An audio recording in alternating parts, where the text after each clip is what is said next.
everyone, welcome back to another video. This is Saloni Shauk. I recently cleared CS Professional with an exemption in ESG. So both firm and company both are different, both have different exposures.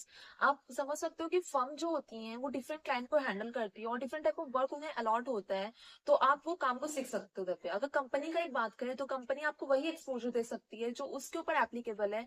Plus उसके पास अगर कुछ भी MGT 7 या annual filing something कुछ काम हो गया या जिस वर्क में वो अभी काम कर रही है, merger and take over something else, तो उस काइंड का एक्सपोजर ज्यादा मिल सकता है। एक स्टाइपेंड के ग्रोथ थ्रू में जाएं तो स्टाइपेंड जो है वो तो कंपनी में ऑब्वियसली हाई मिलेगा एंड फर्म में उसके मिनिमम जो आपका ICICI स्टाइपेंड बताया है उसमें मिल सकता है।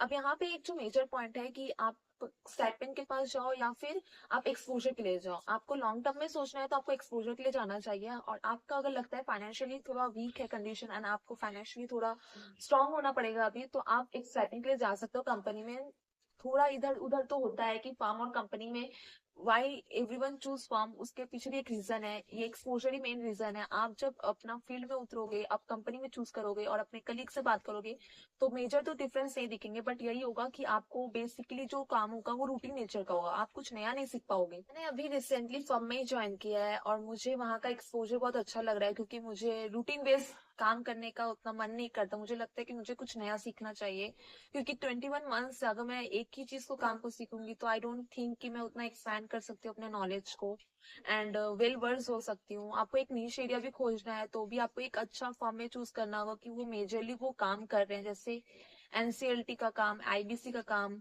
या फिर सेक्रेटरियल वर्क। लिस्टेड कंपनी में अगर आपको आगे जाके करना है, अभी आपको फॉर्म में करना है, तो वो भी बेटर ऑप्शन है। मैं भी वही करने चाहती हूँ।